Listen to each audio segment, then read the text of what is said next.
Hello' everyone, তোমালোকে যিসকলে BTech আৰু ডিপ্ল'মা কোৰ্চ কৰিবলৈ এতিয়া বিচাৰি ফুৰিছা যে বিটেক কৰিবা নহবা ডিপ্ল'মা কৰিবা অসমৰ ভিতৰত আৰু বেলেগ বেলেগ কলেজ বিচাৰি ফুৰিছা, তাৰে আজি এখন কলেজৰ বিষয়ে আমি পাতিম। সেইখন হৈছে বীৰাংগনা সতী সাধনী ৰাজ্যিক বিশ্ববিদ্যালয়। এইখন ক'ত আছে? আমাৰ গোলাঘাটত আছে আৰু এষ্টাব্লিছ 2020 ষ্টেট গভৰ্ণমেণ্ট ইউনিভাৰ্চিটি হয়। এইখন কলেজখন এনেকৈ বনি আছে। এতিয়া ইনফ্ৰাষ্ট্ৰাকচাৰটো কিমান ধুনীয়া তোমালোকে দেখিছা। এই কলেজখনত বিশেষকৈ তোমালোকে ক'ত ক'ত পঢ়িব পাৰিবা, মানে কি কি কোৰ্চ আছে আৰু কেনেকৈ জইন হ'ব পাৰিবা, এই গোটেইখিনি কথা আজি আমি ভিডিঅ'টোত ভালকৈ পাতিম। তোমালোকে ভালকৈ ভিডিঅ'টো চাই থাকিবা। এতিয়া প্ৰথম আহিলে এই কলেজখনে তোমালোকক কি কি কোৰ্চ অফাৰ কৰে। তাৰে মই মেইনলি টেকনিকেল কেইটা কথা কৈছোঁ, যেনেকৈ ডিপ্ল'মাত কি কি আছে চোৱা। Civil engineering, computer science, AI ML, তাৰপৰা ইলেক্ট্ৰনিক্স, ছেমি কণ্ডাক্টৰ, মানে এই গোটেইখিনি যোনখিনি আমাৰ ৰাইজিং ছেক্টৰ আছে ন, মানে বৰ্তমান এতিয়া আহিব আৰু মানে ট্ৰেণ্ডিঙত আহিব। বা ছেমি কণ্ডাক্টৰৰ কথাটো গম পোৱাই, জাগিৰোডত আমাৰ ডাঙৰ এটা ইণ্ডাষ্ট্ৰি বনি আছে। তো ইয়াত জইন কৰিবলৈ তোমাক জাষ্ট সেই 10ৰ মাৰ্কছটো তুমি যি থাকে সেইটো থ্ৰুদি তোমালোকে এই ডিপ্ল'মা কোৰ্চটোত জইন হ'ব পাৰিবা। নেক্সটটো আহিলে আমাৰ যোনটো আমাৰ বিটেক কোৰ্চ। এই বিটেকত জইন কৰিবলৈ ইয়াত দেখিছানে 3টা অপশ্যন দিছে।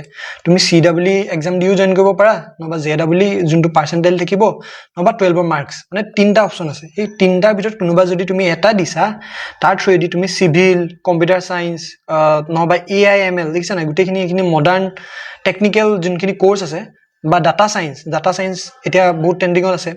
তাৰপৰা ইলেক্ট্ৰনিক্স, ছেমি কণ্ডাক্টৰ, এই ব্ৰাঞ্চকেইটাত কৰিব পাৰিবা। লগতে MTechও আছে আৰু লেটাৰেল এণ্ট্ৰিও আছে, তোমালোকে সেইকেইটা কৰিব পাৰিবা। মেইনলি বিটেক ডিপ্ল'মাৰ কেইটা মই কথা ক'লোঁ।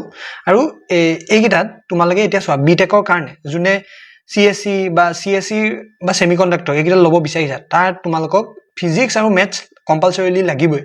ফিজিক্স আৰু মেথছৰ পৰিৱৰ্তে তোমালোকৰ কি থাকিব লাগিব, এই তলৰ যিমানকেইটা দেখিছা তাৰ কোনোবা এটা ছাবজেক্ট থাকিলেই হ'ল। আৰু চিভিল ইঞ্জিনিয়াৰিঙৰ কাৰণে ফিজিক্স, কেমেষ্ট্ৰি, মেথামেটিক্স, এই 3টা ছাবজেক্ট কম্পালচৰি হয়। PCM লাগিব চিভিলৰ কাৰণে। এতিয়া নেক্সটটো আহিলে লেটাৰেল এণ্ট্ৰিখিনি তোমালোকে ইয়াত চাই ল'বা, লিখাই আছে ধুনীয়াকৈ। আৰু MTechৰ কাৰণেও MTechৰ কাৰণে বিটেক BE এইখিনি লাগিব। তাৰপিছত আহিলে যে এপ্লাই কেনেকৈ কৰিবা। এতিয়া ইয়াৰ যোনটো এপ্লিকেশ্যন ফৰ্ম আছে, সেই এপ্লাইৰ কাৰণে এই লিংকটো ইয়াত দিয়া আছে। তোমালোকে কলেজৰ ৱেবছাইটটো চালেই পাই যাবা। আৰু যিসকলে CEE নহবা JEE দিয়া, তেখেতসকলে এই যোনটো এপ্লিকেশ্যন ফিজ দেখিছানে, সেই এপ্লিকেশ্যন ফিজটো দিব নালাগে।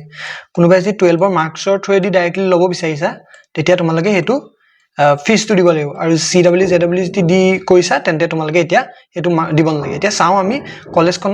এইটো হৈছে কলেজৰ বিল্ডিংটো, যোনটো এতিয়া বনি আছে বৰ্তমান। তোমালোকে দেখিছা ধুনীয়া ইনফ্ৰাষ্ট্ৰাকচাৰ হয়, নতুন কলেজ হিচাপে, ইউনিভাৰ্চিটি হিচাপে। তাৰপৰা এইটো এনেকৈ দূৰৰ পৰা দেখিলে ইমান ডাঙৰকৈ দেখা যায়। আৰু এইটো হৈছে যেতিয়া কলেজখন চলি থাকে, তেতিয়া এনেকৈ বেলেগ বেলেগ ষ্টুডেণ্ট থাকে, তাৰ বেলেগ বেলেগ ইভেণ্ট হৈ থাকে। তাৰপৰা ষ্টুডেণ্টখিনিয়ে যেতিয়া পঢ়ি থাকে, আৰু এইখন কলেজ যেতিয়া আমাৰ ইনগ্ৰেট হৈছিলে, আমাৰ হিমন্ত মামায়েও এইখিনি বস্তু এনেকৈ চাইছিলেই আহি। তো এইখন তোমালোকৰ গোলাঘাট ডিষ্ট্ৰিক্টত আছে। তেনেকৈ এতিয়া গোটেই ষ্টুডেণ্ট বেলেগ বেলেগ থাকে। এতিয়া বহুতখিনি কোৰ্চ আছে, তো তাতে বহুতখিনি ষ্টুডেণ্ট আৰু ফেকাল্টি অলৰেডি জড়িত হৈ আছে। এতিয়া তোমালোকে যিসকলে ল'ব বিচাৰিবা ইয়াত এতিয়া গৈ মেলি মই লাষ্টত তোমালোকক এটা QR দিম, য'ত তোমালোকে স্কেন কৰি মেলি সেই কলেজখনৰ মানে হেল্প ডেস্ক যোনটো আছে, তাত তোমালোকে জইন কৰি ল'ব পাৰিবা। আৰু এই কলেজখনৰ বিষয়ে যিমানখিনি জানিবলগীয়া আছে, বাকীখিনিও জানিব পাৰিবা। ইয়াত যোনটো স্কেনাৰ দেখিছা, সেই স্কেনাৰটোৰ থ্ৰুৱেদি তোমালোকে হেল্প ডেস্কটোত জইন হৈ মেলি এই কলেজখনৰ বিষয়ে আৰু জানিব পাৰিবা।